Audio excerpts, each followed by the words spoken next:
Saya jalan tuh, apakah mungkin gereja itu? Saya berdiri di depan gereja itu, saya lihat pintunya terbuka. Tapi kok aneh? Saya nggak mau melangkah masuk. Saya nggak mau masuk. Saya bilang, kayaknya bukan ini gereja. Bukan ini gereja yang saya ada dalam bayangan saya gitu loh. Setahun sampai lulus 40 kali dan dibaptis. Udah berjalan, kemudian sesudah saya dibaptis, semangat diutus Tuhan itu timbul. Saya perintahkan semua adik-adik saya, semua harus masuk gereja Katolik. Dan memang adik-adik saya ada 5, semuanya saya giring masuk ke gereja Katolik satu persatu tiap tahun. Akhirnya semua adik-adik saya dibaptis, sepupu-sepupu saya dibaptis, dan udah akhirnya semuanya menjadi Katolik. Dan puji syukur sampai hari ini saudara-saudara saya yang saya baptis ternyata mereka juga sangat ini dengan Katolik.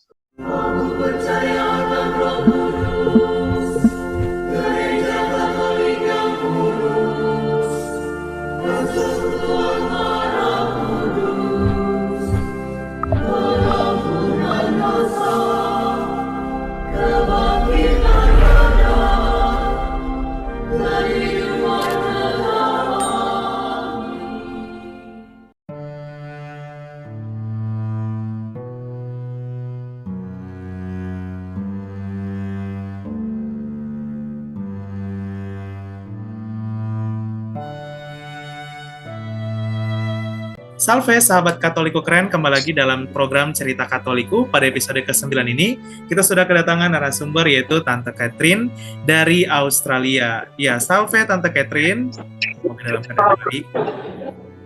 Iya. Dan sahabat Katoliku keren. Iya, halo Tante. Iya. Halo Katoliku keren. Iya. Senang saya bisa bergabung di sini. Iya, puji Tuhan Tante. Kita akan mendengarkan seperti apa sih sahabat Katoliku keren perjalanan Tante Catherine sehingga terpanggil dan saat ini sudah menjadi anggota dari Gereja Katolik yang satu, Kudus, Katolik dan Apostolik. Iya, silakan Tante. Oke, saya bisa mulai langsung ya. Iya. Saya mulainya sejak saya usia 11 tahun. Kira-kira saya kelas 5, 6, masuk kelas 6 SD awal. Pada saat itu ada sekelompok orang, saya nggak tahu dari gereja mana, mereka membawa satu box Alkitab kecil sekitar segede dua kali besarnya kartu nama. Nah, mereka bagi-bagikan tuh semuanya. Saya terima buku itu dengan perasaan aneh karena di situ tertulisnya Perjanjian Lama dan Perjanjian Baru. Saya sangat tertarik sekali dan saya waktu itu langsung pulang ke rumah. Sesudah saya bereskan tugas-tugas saya mulai membaca tuh buku itu. Saya mulai membaca mulai dari kisah Kejadian. Saya baca tuh, saya sangat tertarik. Ternyata kita tuh dimulai dari Adam dan Hawa. Sebelumnya saya nggak butuh tahu karena latar belakang saya itu orang tua saya bukan Katolik, tetapi Buddha Konghucu.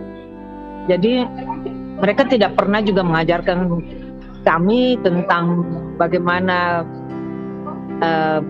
Buddha Konghucu itu, tetapi saya kami semuanya diajarin hanya secara tradisional sembahyang. Jadi nggak ada sama sekali pengalaman tentang agama lainnya. Nah, sampai pada saat membaca buku kecil itu, saya benar-benar diliputi rasa penasaran, tanda tanya. Kemudian saya membalik-balikan itu buku, sampai semalaman saya tidak tidur, begadang. Saya mulai baca tuh separuh dari kitab Kejadian, sampai Kain dan Habel, sampai Nabi Nuh. Kemudian saya balik, saya penasaran, saya buka lagi Perjanjian Baru. Nah, saya baca di Perjanjian Baru mulai dari sejarah Yesus. Sampai ada kira-kira tertulis di situ ya, sampai dari yang terakhir 14 keturunan, terakhir Boas melahirkan dari keluarga Yusuf, dan Yusuf melahirkan Yesus. Nah, saya benar-benar penasaran gitu loh, kok Tuhan ya lahir dari keluarga manusia. maksudnya apa ya, Tuhan ini seperti apa ya. Nah, saya mulai membaca tuh kitab-kitab firman-firman Tuhan dan apa yang dilakukan Tuhan Yesus terhadap orang-orang lain, penyembuhan, apa yang dikatakan Yesus, sehingga saya mulai berpikir, oh luar biasa sekali ya si Yesus ini. Saya masih kecil tuh waktu itu, jadi saya berpikir saat itu, tapi saya simpan dalam hati. Saya nggak tahu bagaimana caranya masuk dalam satu gereja, saya belum tahu. Sampai satu hari teman saya bilang, dia bilang, itu loh teman kita sering pergi ke gereja. Oh ya, ke gereja mana ya? Saya nggak tanya juga ke gereja mana atau gereja apa gitu loh. Nah, di dekat-dekat rumah saya itu ada kira-kira 5-6 rumah gereja Betel. Saya waktu itu berpikir, saya waktunya udah mulai mau pergi cari gereja itu ya. Saya jalan tuh, apakah mungkin gereja itu? Saya berdiri di depan gereja itu, saya lihat pintunya terbuka, tapi kok aneh. Saya nggak mau melangkah masuk. Saya nggak mau masuk. Saya bilang, kayaknya bukan ini gereja. Bukan ini gereja yang saya ada dalam bayangan saya gitu loh. Terus saya balik, nggak mau. Saya bilang, saya muter. Saya bilang kayaknya ada satu deh. Saya pernah ingat ada satu lagi gereja di ujung, di seberang jalan gitu ya. Tapi itu jalan lebih jauh lagi. Jadi saya jalan. Pada saat itu kan kita biasanya kendaraan kita becak. Tapi saya hari itu lebih suka jalan kaki karena nggak begitu jauh. Jadi saya nyebrang satu jalan, 2 jalan, jalan ketiga. Saya lihat dari ujung, Gereja Kristus Raja. Ini dia yang saya cari, gereja namanya Gereja Kristus. Karena saya udah baca tentang Kristus Raja. Jadi saya masuk ke dalam. Saya tanya pastor itu kan pastor Belanda ya. Dia bilang, kalau kamu mau masuk gereja, kamu harus belajar. Oh, belajar? Kenapa ya? Saya tanya, belajar lagi ya seperti sekolah? Iya, katanya, kamu harus belajar. Berapa lama pastor? Dia bilang, setahun. 40 minggu. Ya udah, saya bilang, bagi saya waktu itu pikir 40 minggu. Tanpa pikiran macam-macam, ya udah saya daftar. Saya ikutin selama setahun. Terus sampai pada saat itu Desember harus dibaptis. Ya. Pastor bilang sama saya, kamu nggak lulus. Loh, kenapa saya nggak lulus, pastor? Nih, kamu punya absen cuman 36 kali. Kamu harus ulang. Oh Tuhan, saya bilang, pastor jangan gitu dong pastor. Saya akan ulang gitu loh ya. Saya rapel 4 kali lagi tahun depan. Enggak, pastornya kan pastor Belanda ya, dia strict sekali. Dia bilang, tidak Catherine, kamu harus ulang kalau kamu mau. Kalau kamu betul-betul mau menjadi Katolik, kamu harus ulang. Ya ampun, dengan terpaksa saya ulang. Saya ulang setahun lagi. Saya ulang tuh setahun sampai lulus 40 kali dan dibaptis. Udah berjalan, kemudian sesudah saya dibaptis, semangat diutus Tuhan itu timbul. Saya perintahkan semua adik-adik saya, semua harus masuk gereja Katolik. Dan memang adik-adik saya ada 5, semuanya saya giring masuk ke gereja Katolik satu persatu tiap tahun. Akhirnya semua adik-adik saya dibaptis, sepupu saya dibaptis, dan udah akhirnya semuanya menjadi Katolik. Dan puji syukur sampai hari ini saudara-saudara saya yang saya baptis ternyata mereka juga sangat ini dengan Katolik. Mereka hanya percaya satu. Dan saya pada saat perjalanan itu waktu sebelumnya ya, waktu saya berpikir kenapa ya kita harus menjadi Katolik? Saya bertanya, bukankah itu Tuhan manusia? Tapi saya kemudian baca lagi dari kisah para rasul. Saya berpikir, emang Tuhan itu goblok banget ya? Sampai orang kok nggak percaya bilang itu gereja Katolik itu didirikan oleh Yesus. Buat apa Yesus didirikan? Itu akhirnya kan saya baca tentang sejarahnya. Saya mulai pelajari tentang sejarah bahwa dari Yesus itu mengutus 12 muridnya. Kemudian kan saya saya juga sering dengar dari gereja seberang bilang kita sama sekali sesat ya. Itu yang saya dengar waktu masih kecil pun juga saya berpikir kenapa ya? Apakah Yesus itu begitu bodohnya sampai mengutus 12 murid itu maksudnya apa? Kalau tidak punya maksud lain, tak mungkin gitu loh. Maksudnya dia hanya sekedar gagah-gagahan aja mau punya murid gitu loh, tapi tak berkelanjutan.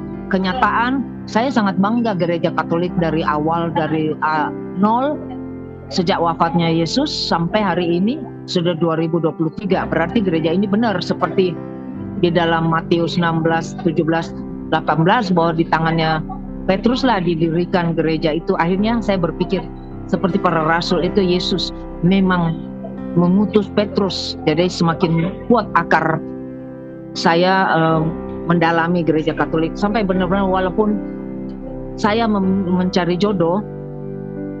Jadi saya itu ada 3 tahap. Jadi tahap pertama itu saya merasakan waktu masa-masa remaja. Saya aktif juga di dalam gereja. Saya mendalami juga banyak tentang gereja. Saya dekat dengan para imam dan saya suka bertanya pada imam. Saya orang yang haus, saya suka bertanya. Dan kalau ada di dalam ayat yang saya tidak sanggup berpikir, maksudnya apa, maksudnya dia begitu ya. Seperti misalnya ada kalimat itu saya masih ingat, saya masih sangat muda sekali. Serigala mempunyai liang, manusia tidak mempunyai tempat untuk bersandar, bahkan untuk menyandarkan kepalanya pun tidak ada. Jadi sehingga saya berpikir, saya tanya pastor jelasin sama saya. Oh, jadi saya mengerti maksudnya itu. Jadi hal-hal seperti itu saya tanya kepada pastor. Kalau ada yang saya tidak tahu, ya saya belajar. Pastor bimbing saya mengenai sejarah. Memang karena saya sering bertanya, jadi pastor secara khusus juga kalau ada apa-apa dia jelasin saya juga dengan baik. Sampai akhirnya saya menjadi gadis muda. Saya mulai melihat jodoh saya. Saya berpikir saya harus menikah juga dengan sesama Katolik. Karena prinsip saya begini, tidak menikah dengan sesama Katolik pun bisa bermasalah. Apalagi ditambah dengan tidak menikah dengan sesama gereja Katolik. Maksudnya kita di dalam sesama iman Katolik pun bisa terjadi gesekan-gesekan. Apalagi kalau kita menikah di luar gereja Katolik, menambah banyak gesekan-gesekan kita. Jadi saya memilih gitu. Kalau saya tahu laki-laki cowok-cowok yang dekati saya kebanyakan Protestan, saya terus terang jujur saya tidak mau, sama sekali saya anggap teman. Saya tidak bisa jatuh hati. Bahkan saya lupain aja, saya pikir aja sekedar teman. Tetapi kalau dia Katolik, saya terbuka. Begini, akhirnya saya dapat jodoh juga seorang Katolik, ya. Jalan waktu ternyata memang tidak gampang. Menikah itu juga bukan hal yang gampang dalam gereja Katolik, ya. Tidak gampang sama sekali. Apalagi kita harus mendidik anak-anak juga secara Katolik. Itu pun juga tidak gampang. Banyak sekali kendala. Banyak sekali kendala. Itu adalah tahap kedua di dalam hidup saya mencari Tuhan. Sampai saya lama nih, ada satu masalah di dalam keluarga sehingga saya sedikit meninggalkan gereja. Ada satu masa saya bukan meninggalkan idol, sama sekali enggak. Walaupun misalnya teman-teman lingkungan minta aktif, misalnya ada pertemuan ini, saya biasanya datangnya dakdut gitu loh, datang kali ini nanti besok nggak datang. Tapi pada prinsipnya saya memang diem karena saya punya banyak masalah dalam rumah tangga. Jadi saya pikir udahlah, saya bereskan urusan saya dulu. Nah, tapi saya sampai satu hari itu saya juga ada dalam keadaan galau gitu ya. Saya sendiri pada saat itu suatu hari. Saya nonton film The Passion of Christ waktu itu ya. Saya memang nonton film itu, kan film itu luar biasa ya, mengerikan gitu ya. Tetapi ada episode terakhir ketika Yesus bilang itu, ampunilah mereka karena mereka tidak tahu. Saya tiba-tiba merasa diri saya seperti disalib. saya seperti melihat permasalahan di bawah saya.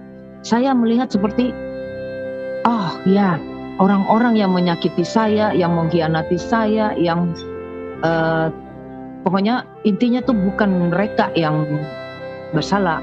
Sebenarnya mereka tuh tidak tahu apa yang mereka lakukan sehingga mereka lakukan sesuatu terhadap saya. Kalau mereka mengenal saya, mereka tidak mengenal saya sama sekali. Sehingga kalau mereka sebenarnya kalau mereka mengenal saya dengan baik, mereka tidak akan melakukan hal-hal yang buruk. Maka tuh saya berpikir juga, memang cinta itu berat. Begitupun juga cinta kepada Tuhan itu tidak gampang. Kita mencintai Tuhan, kita tidak 100% mengenal Yesus sebenarnya. Kita masih diliputi dengan darah dan daging kita sendiri. Kita tidak melihat permasalahan itu dengan ibaratnya kalau kita betul-betul mengerti Yesus, mencintai Yesus dengan sepenuh hati, kita tidak akan melanggar perintah-perintah Yesus. Tapi kenyataan kita sering manusia itu jatuh dalam dosa, jatuh bangun, dan saya percaya setiap orang itu hidup tuh punya pengalaman Ayub. Kadang kita merasa di atas, bukan karena siapa-siapa salah siapa, kita mengalami banyak penderitaan. Karena sebenarnya penderitaan itu juga bukan satu cobaan, itu semuanya. Kalau Ayub mungkin dicoba oleh setan ya, tetapi saya pikir saya ini dicobai oleh perbuatan saya sendiri. Kemudian saya ingat saya baca Markus 4 ayat 12-13 ya, mengenai Yesus dicobai di padang gurun, dan di sana ada banyak binatang-binatang dan malaikat yang melayani Tuhan pada akhirnya. Ya, jadi saya berpikir pada saat itu, saya lupa nih bagian di mana ya, bahwa ada entah Matius atau Lukas yang bilang Yesus itu dituntun oleh roh, dipimpin oleh roh, mengalami percobaan di padang gurun. Jadi sebenarnya setiap penderitaan yang kita alami itu, kita itu selalu buta bahwa sebenarnya kita itu ada bersama Tuhan pada saat menjalani permasalahan-permasalahan kita. Tuhan itu sebenarnya ada di dekat kita, sama seperti dibilang kita tuh dituntun oleh roh masuk di dalam padang gurun. Padang gurun itu kan penderitaan-penderitaan yang kita alami. Tapi kita manusia tuh suka buta bahwa sebenarnya kalau kita berpegang pada Tuhan, kita nggak usah khawatir gitu loh. Permasalahan apapun sebenarnya bukan letaknya pada permasalahan itu, tetapi kekuatan kita menghadapi permasalahan. Permasalahan itu tuh datang dan pergi, tidak mungkin hilang. Tetapi bagaimana kita menyikapi permasalahan itu ya. Ada satu orang pada saat saya juga lagi down begitu, dia kasih tahu saya, bilang begini, coba kamu rubah perspektif kamu dan melihat permasalahan kamu. Saya berpikir, dari cara mana ya harus saya lihat permasalahan saya? Terus dia kasih saya ingat itu Markus 12-13 gitu loh. Oh sebenarnya kata kamu juga bisa melihat permasalahan itu dari sudut pandang bahwa kamu nggak usah khawatir gitu loh. Masalah itu memang ada, tapi kamu didampingin sama Tuhan, kamu akan menjalani permasalahan itu dengan Tuhan di sampingmu. Saya akhirnya paham bahwa memang hidup ini bukan untuk gembira. Hidup itu bukan lepas dari permasalahan. Hidup itu juga bukan bahagia di dunia, punya segala-galanya. Bukan juga kita berdoa kepada Tuhan terus kita berdoa simsalabim, kita minta Tuhan kabulin doa kita. Itu nggak penting lagi gitu loh. Nggak penting lagi apakah doa saya dikabulkan atau tidak. Yang penting sekarang saya berpikir, Tuhan, saya nih ada masalah begini-begini aja. Saya ada masalah, tapi yang satu aja yang saya minta. Satu aja yang saya minta,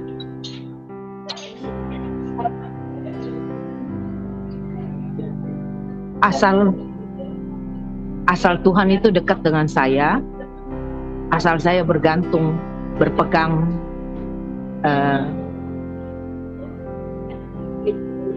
pada Tuhan, saya nggak takut.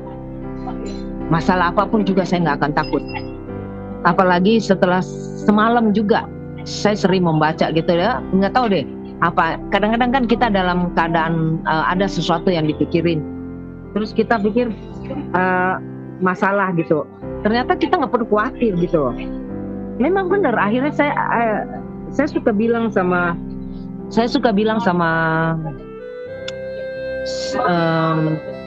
beberapa orang gitu ya, sama lingkungan saya, kita mengalami masalah ini, kita nggak perlu khawatir. Kita lihat aja dari masa kita masih kecil, kita itu bukan siapa-siapa. Ternyata nanti kita ngalami banyak permasalahan, kita juga bisa hadapi kok. Seiring waktu kita dari SMA kita khawatir nggak punya masa depan. Kenyataan sampai sekarang hari ini kita hidup, ternyata kita dilindungi Tuhan. Ternyata Tuhan memberikan kita banyak hal. Sekarang kenapa saya harus ributin apa yang saya tidak punya? Saya hanya bisa bilang, saya betul-betul berterima kasih sekali apa yang saya sudah punyain. Saya bisa pergi jalan-jalan kemana saja dengan sendirinya tanpa saya perlu datang dengan, maksudnya saya nggak muluk-muluk begitu meminta. Ternyata saya bisa jalan-jalan, ternyata saya bisa punya ini, ternyata saya bisa punya itu, tanpa saya perlu setengah mati, maksudnya berdoa mati-matian, Tuhan kabulkan saya, Tuhan kabulkan saya. Tapi saya hanya letakkan satu aja, kepercayaan saya pada Tuhan. Sama seperti saya percaya pada anak saya. Anak saya itu bisa jadi dokter, bukan karena saya bukan karena doa saya juga, karena memang keyakinan saya juga bahwa memang dia pasti jadi dokter. Saya nggak meragukan sama sekali, sekalipun sekeliling dia meragukan. Karena anak saya itu termasuk ada satu, dia rada malas sedikit, tetapi ternyata dia mampu menjalaninya. Berkah Tuhan datang kepada dia dengan sendirinya, sehingga saya bisa lihat, saya nggak perlu khawatir. Memang asal kita percaya pada Tuhan, segala sesuatunya itu bisa berjalan dengan baik. Walaupun kita menderita, kita jalanin saja, melihat dari sudut pandang berbeda. Kuatkan hati, hadapi persoalan itu, karena persoalan itu sama seperti bajai, datang dan pergi. Bajai ini satu lewat, datang lagi yang lewat satu. Masalah ini pergi, datang lagi masalah yang lain. Hari ini yang ini selesai, besok datang lagi masalah yang lain. Sehingga saya nggak perlu khawatir. Dan saya pun juga hanya bisa merasa, hidup saya itu sebenarnya luar biasa. Saya selama ini melihat hidup itu dari sudut pandang berbeda. Setelah saya melihat hidup itu dari sudut pandang berbeda, saya nggak punya rasa takut, saya nggak punya rasa khawatir lagi. Apalagi saya sering ketika saya mulai ragu, ada kala saya ragu, terus nggak tahu, saya mesti lihat sesuatu, saya buka Alkitab, yang selalu ketemunya sama saya itu hal kekhawatiran, sehingga saya yakin gitu loh, saya nggak perlu khawatir, segala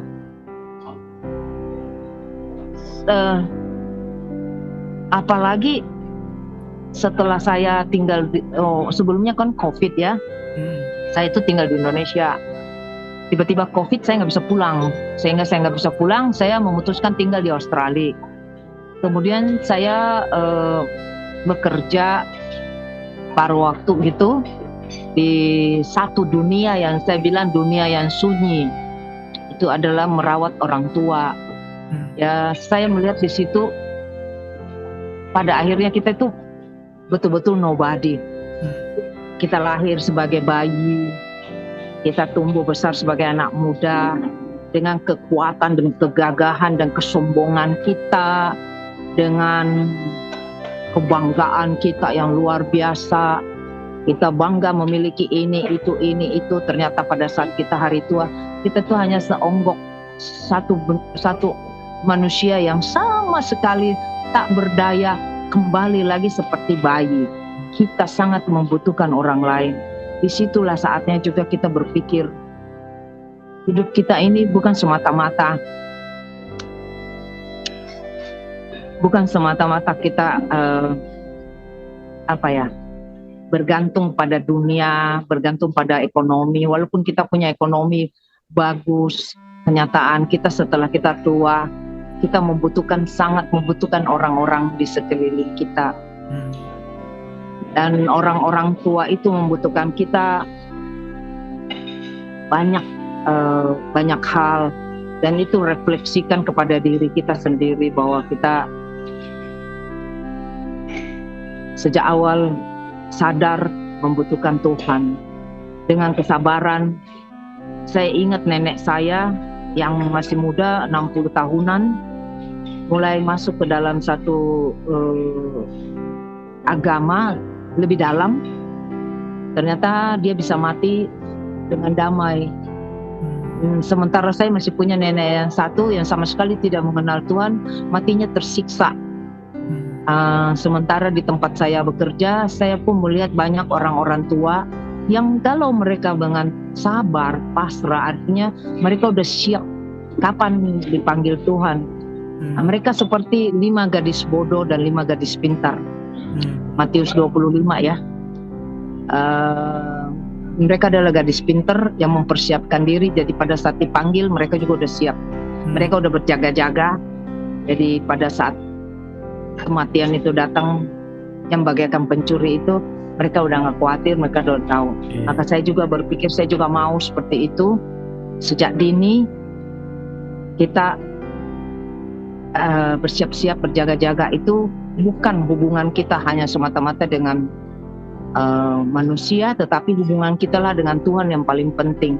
Pada akhirnya dari debu kembali ke debu, kita kembali kepada pencipta kita. Kita mengulurkan tangan kepada Tuhan supaya Tuhan mengambil kita bersama Dia. Seperti di dalam kitab Kejadian, kita kembali ke Taman Eden bersama-sama Tuhan. Saya rasa itu yang paling penting di dalam hidup kita. Sehingga saya suka mengajar pada anak-anak saya selalu bilang, walaupun mungkin sulit untuk dimengerti anak muda, jadikan Tuhan itu seperti lampu senter, atau jadikan Tuhan itu sebagai navigator. Kemanapun kita pergi, kita anggap aja Tuhan ada di samping kita. Sehingga ya bicaralah maksudnya kepada navigator kita, di mana nih saya harus pergi. Navigator kita mungkin bisa menunjukkan jalan. Ketimbang sekarang banyak anak muda yang merasa mereka lebih sangat mengerti dunia, tetapi mungkin mereka belum menjalani separuh dari usia saya, bahwa hidup itu memang berliku-liku, penuh penderitaan, tetapi penderitaan itu bukan kebahagiaan, bukan kebahagiaan yang kita harus capai, tetapi pencapaian hidup kita dengan Tuhan itu yang paling penting. Iya, amin. Tante Catherine, bisa mendengar suara saya? Iya.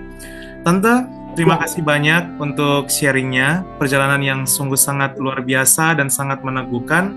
Semoga apa yang menjadi sharing dari Tante bisa menguatkan umat Katolik Indonesia maupun dimanapun, terlebih khusus sahabat Katoliku Keren yang nonton. Dan semoga Tante Catherine senantiasa diberkati oleh Tuhan dalam karya, karir, dan juga pelayanan. Terima kasih banyak Tante Catherine. Sama-sama, terima kasih banyak. Tuhan memberkati kamu juga. Amin. Dan semua sampai anak jumpa muda yang hebat, sahabat Katoliku Keren, dalam cerita Katoliku episode selanjutnya yang akan menghadirkan para narasumber dengan perjalanan iman Katolik mereka yang begitu luar biasa dan menginspirasi. Salve, Tante Catherine, terima kasih banyak. Sama-sama.